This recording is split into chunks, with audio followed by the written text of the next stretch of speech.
Hey guys, how's it going? Today things might look a little bit different. We're going to talk about the SlingStudio. So as we've discussed before, back in 2020 when everything kind of shut down, our church was not doing any type of live streaming. We had our one camera, which is the Canon XA35, I believe, this is what you're seeing right now recording. We had our one camera that we'd sit at the back of the room, we'd record our service, and then I would take that SD card and cut down our message and I'd stick our message online. Well, then we moved to a live stream setup. Now, originally when we first got into this and everything was online, we were doing pre-recorded services online that we would record and I would comp down. I did a video on how I do that in Premiere Pro that you can see. I think it's up in this corner. I can never remember, but you can check that out if you want to. But in June for Father's Day, we started meeting outside at the high school where our church was gonna be starting to meet. We haven't been inside this building yet because we were actually gonna be transitioning to that building March 15th of 2020. We all know what happened March 15th of 2020. So we've not been inside yet, but we were able to start meeting outside for Father's Day and have been meeting outside, weather permitting, as often as we can since June of 2020. Well, that meant that we had an online presence that now we had to upkeep. We had people watching online and now we had to continue with live streaming, which was not our original plan, but now here we were. So we had to figure out how to do that effectively for us. As a portable church, what was gonna work for us? With having a small crew of volunteers, as people have stepped out for right now until they feel more comfortable coming back, what could we do that we would be able to effectively use to do our live stream? And we came across SlingStudio, and we started using this SlingStudio system. Now, here's some of the positives, some things that I like about it. It is wireless. For a portable church, that is really, really helpful. You can do a couple things with it. It comes with its hub, and its hub sends out its own Wi-Fi signal to capture some different devices. Now, there's a few different things that you can do. So on our XA35, we have our SlingStudio capture device. So there's a device that attaches to the top of the camera. We have it in the hot shoe up top there. And then we run a cable from the HDMI port on the camera into the capture device, and that transmits the signal wirelessly back to the hub. But another really awesome thing about the SlingStudio system is you can use other mobile devices as your cameras. So right over here, I have my old iPhone 8 Plus. For our system, what we're using is we use the one camera with the capture device on top, and then we have two other phones that we're using as our cameras for service. We have my old 8 Plus, and we also have our lead pastor's old Google Pixel 3 that we use as our two other cameras as well. So those all feed back into the system, and then we run an HDMI out of our Pro Presenter computer into the SlingStudio, and that gives our Pro Presenter feed into there. And I did a video on how I set up my lower thirds and all that. You can watch that once again. I think it's up here. But we have our Pro Presenter computer then running into SlingStudio. The lower thirds go out across that, and it's another input in the system. And then from there, you just use your iPad as control for the system. We have the first camera. That's the cam link that's coming from the system up there. We also have my iPhone, and all I have to do is touch once and it goes up into the preview section, so you can see it come up into preview there. If I double tap, it goes into your main output, so then that's what's outputting to your main feed. And then we have down here, I have our lower third set up. You can see it right here in this screen. I have it set going to preview all the time because I'm using the chroma key on it. It can just sit up there. And as let me go through my cues here in Pro Presenter. As I move through my cues, you can then see I have that one set to blank and it goes away. And then I go over to this next slide, which on my screen is showing up green here, but you can see the way that the lower thirds show up down here. And if I click this preview to program, then those are going out program all the time. And if I come back and double tap my main feed here, that main camera is there and my lower thirds are still over top of it. And if I want to get rid of them, get rid of the lower thirds, I will just hit that preview program and take them away. And then I can always come back to a blank slide in Pro Presenter and you'll see that it just sends blank out to the feed. So we just keep that, or lower thirds, always as a preview option so that Pro Presenter can send blank so there's nothing over top and all you get is your clean feed. But also, if we ever go to any slide at all, it's always there in preview so we can send it to our program and have everything popping up that way and back and forth. So all that control is right there within the iPad that is connected to the hub that is capturing all of these different devices. What this hub is also doing is it's capturing audio from all of these devices as well. So right now I'm recording audio onto a hard drive that is connected to the hub right now. I'm recording my audio. I have a shotgun mic connected to the XA35 and that is feeding my audio feed in here. If I wanted to, I don't have a line in connected right now, but we do run a line in from our console, the SQ7. We run a line feed out of the XQ7 with a mix, a separate bus mix of everything into that, and that's how we get our audio into the system. But originally, actually, what we were doing is we were using the audio comp down from an iPhone. So I'm gonna switch that real quick. So if I close that one, I'm gonna switch to the iPhone Plus.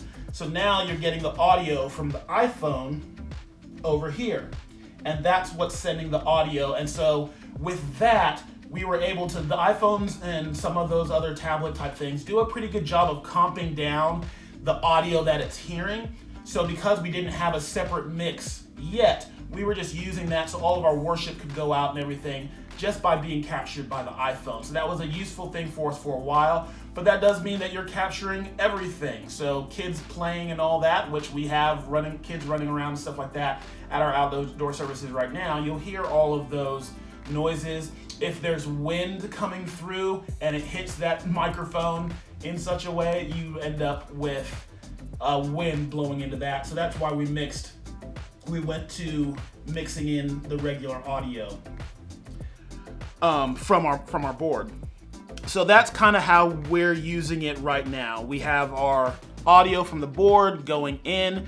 We have two phones that are two of our cameras. I actually use the 8 Plus as our main camera because it's got a nice crisp shot and I can keep it wide. And until we're able to get some nicer cameras, I have the XA35. It's actually kind of an offshoot side camera for a secondary shot on our Sunday mornings. So you can have up to, all at one time, you can have up to 4 input sources showing at one time. But you can have up to 10 input sources total coming into the SlingStudio system. Now, that's a good thing and it's a bad thing. I love that I can have multiple other sources coming in. I can love that I can have I could have an iPad, I could have another phone, I could have more cameras plugged into this thing, and like I said, I then have access to the audio on all of those as well, which could be awesome. I don't like that I can only use 4 of them at a time. I wish I could have more outputs at one, or more inputs at one time. You can always add and remove line sources. So if I had more, you were looking at the screen here, if I had more sources in here, I could add additional ones and I could remove sources in and out and swap them in and out if I needed to do different things. But even just one more line source at a time would be really functional. So this only allows me to do a 3-camera shoot on the fly. So during worship, I can only have 3 cameras because I need one of my inputs to be my lower thirds at all times. That one has to stay in there at all times. But this means I can only have 3 cameras in this system because I can't expect my switcher person, the person who's working this, to, in the middle of a worship service, in the middle of worship, and they're trying to keep track of all that stuff anyway and following these cameras, I can't expect them to go and go, oh, let me swap this one out and swap this one in so I can get this one offshoot shot, but I need my main one back, so let me swap back to them. That's too much of a fuss. to even have one more additional camera would actually be really useful within this system. 5 input sources at one time would be great. 4 is a little bit limiting, but it's been working. But we do have other options. Now, because I can use all these different sources, it does lend itself to some different things. Let's say, for instance, that I wanted to take a shot of an online service host right before service was about to start.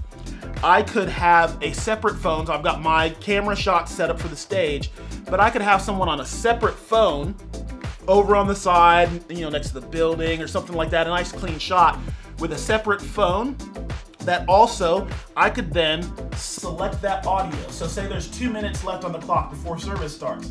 I could jump over and our live stream people could take that shot of the person doing a quick 30-second, hey, welcome to Peak City Online. We're so glad to have you. Go ahead and get comfortable. We're about to start in just here a few minutes. And that could be a separate shot over here. I don't even have to hand them a microphone for the stage. All I have to do is come in and turn on their audio for that camera and let that shot run over there and then turn it back off. And then we can take that camera out and go back to our main 3 cameras for our main stage shot. And then same thing at the end. If I wanted to do an outro as the pastor is finishing up and things like that, I could take away one of the cameras and input the other one and then let that show up for when it's ready, when they're ready to do that section. And the nice thing on the phones, you have your window that you have your shot and whatnot, but you also have a feed that lets you know if you're in program, if it's your shot that's live. So the person who's running that camera could be standing there and cue the speaker because it pops up orange with a line around and word saying that they're programmed. So they just got to pay attention, just like any tally light. It works that way. And if we had other cam links, then the cam link has tally lights on it as well, so you know when you are the live shot. So that is kind of how some of this all works together. Now there are some more negative things that you have to work around as well. Number 1, there is a delay between what is live and what's happening in Sling. It's about a 5-second delay. So I've synced this all up probably in post to make this video. But as we're running this live, our SlingStudio person is on a 5-second delay. So we make sure that they have headphones in and are listening to the stream here so they know what's actually officially happening for them. Because if they're watching time cues for when graphics come in from the main feed and not listening for them what's happening in here, they'll be early. Another positive about SlingStudio is if you look on the screen right here to the left, it says go live. SlingStudio will send out your live feed directly from here. So I have ours set up to send out to our Restream, and then Restream pushes out to YouTube and Facebook for us. And so all we have to do is connect the output internet feed. So it sends out its own signal for Wi-Fi for the cameras to receive things, but then outputs to the internet to send out to that. So we just connect internet to it. Since we're outside, we just are using a Verizon hotspot right now as our internet, and it's been working great.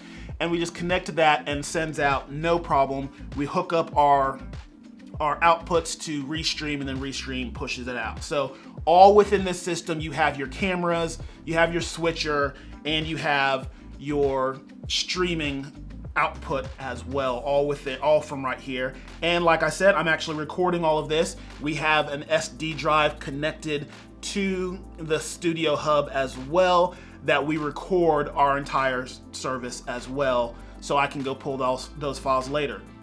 I have it record our program feed, so it records program of everything going out, but I also have it record our individual cameras. It records each individual camera input separately as well. So if I ever needed to make any other switches or if I wanted to do anything with it, I have that option. So there's a lot of power in this unit. I like it a lot, but like I said, there are some negative things that I don't love. I talked about only having 4 inputs at a time. I'd love to have a couple more there. The delay can be a little bit tricky to work with. This is a little quirky at times. things just don't connect right, or you have to reset the iPad app because something just decided to go a little bit wonky. That happens every now and then. Nice thing about it though is if we're running our service live and something does happen with the iPad not wanting to connect properly, the SlingStudio itself is still pushing out the last things it saw. It's still receiving the information, it's still doing what it needs to do. So we can then close the iPad software and reopen, and we've not lost anything, we've not dropped our service, it's not dropped offline or anything like that. So we have learned that we can close the software and reopen it and everything will still be fine once we come back in. But it can be a little glitchy here and there. We've had some settings issues periodically where things just don't show up like they need to, and we're scrambling to get them back and connected appropriately. But little minor things that we've been able to figure out along the way and get going with it. So this has actually been really, really useful to me. Now, we are heading, as things start to open back up, there may be a time coming soon when we are able to finally get into the building. I am, honestly, a little bit nervous about this system in an enclosed space. So now I'll have to have, because this is a Wi-Fi connected unit to receive the cameras and the cam link, I have to have the hub in the same room as all of the cameras. I couldn't move it to a different space and set up a real dedicated video space like I would want to.